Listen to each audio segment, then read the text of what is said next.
মাত্র 10 মিনিট সময় হাতে থাকলে 2টা ডিম এবং সামান্য কিছু উপকরণ দিয়ে তৈরি করে ফেলতে পারবেন পরিবারের সবার পছন্দের নাস্তা। আসসালামু আলাইকুম, সবাইকে ওয়েলকাম করছি আজকের ভিডিওতে। সকালের ঝটপট নাস্তা অথবা বাচ্চাদের টিফিনের জন্য মাত্র 10 মিনিট সময় হাতে থাকলেই কিন্তু আপনারা তৈরি করে নিতে পারবেন এই প্যানকেকগুলো। শুধু বাচ্চারা না, বড়রাও কিন্তু খুবই পছন্দ করবে, কারণ এই প্যানকেকগুলো অনেক বেশি সফট এবং অনেক বেশি টেস্টি। চলুন তাহলে কথা না বাড়িয়ে মূল রেসিপিতে যাওয়া যাক। প্রথমেই আমি এখানে নিয়ে নিব রুম টেম্পারেচারে থাকা 2টি ডিম। 2টি ডিমের জন্য 1 কাপ চিনি এবং সামান্য একটু লবণ দিয়ে দিব।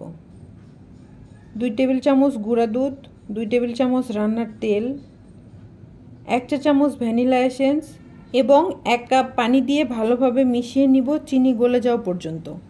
এখানে গুঁড়া দুধ এবং পানির পরিবর্তে 1 কাপ লিকুইড দুধ দিতে পারেন, এতে করে টেস্ট আরও বাড়বে। 2 কাপ ময়দা দিয়ে দিব, সাথে দিয়ে দিব 1 চা চামচ পরিমাণ বেকিং পাউডার। এখন সব কিছু একত্রে মিশিয়ে ব্যাটার তৈরি করে নিব। খেয়াল রাখতে হবে ব্যাটার যেন স্মুথ হয়। ঘনত্বটা ঠিক এরকম হবে, এর থেকে পাতলাও করা যাবে না, আবার ঘনও করা যাবে না। ব্যাটারটাকে প্যানে দিতে এরকম একটা গোল চামচ ব্যবহার করব, এতে করে সবগুলো প্যানকেক সমান আকারের হবে।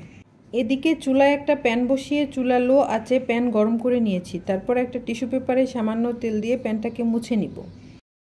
তারপর 1 চামচ পরিমাণ ব্যাটার প্যানে দিয়ে 1.5 থেকে 2 মিনিট অপেক্ষা করব।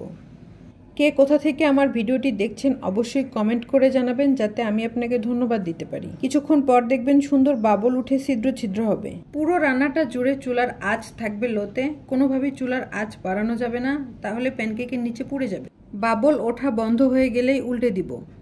আর এই প্যানকেকগুলো বানানোর জন্য অবশ্যই নন স্টিক প্যান ব্যবহার করতে হবে। অপর পাশেও 1 মিনিট ভেজে উঠিয়ে নিব। দেখতে পাচ্ছেন কত সুন্দর কালার হয়েছে। আপনাদের সুবিধার্থে আমি আরও একটি প্যানকেক বানিয়ে দেখাচ্ছি। আমি সবগুলো প্যানকেক সেমভাবে বানিয়ে নিব, আপনারা অবশ্যই এভাবে একদিন বাসায় ট্রাই করবেন।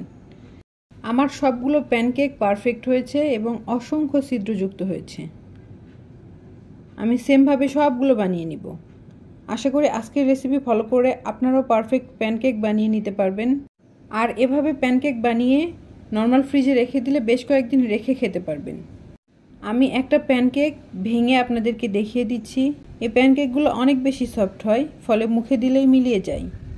আজকের রেসিপিটি ভালো লাগলে অবশ্যই বাসায় একবার হলেও ট্রাই করবেন এবং টাইমলাইনে শেয়ার করে রাখবেন, যাতে পরবর্তীতে খুঁজে পেতে কষ্ট না হয়। এরকম সহজ এবং মজার মজার রেসিপি পেতে চ্যানেল সাবস্ক্রাইব করে রাখবেন।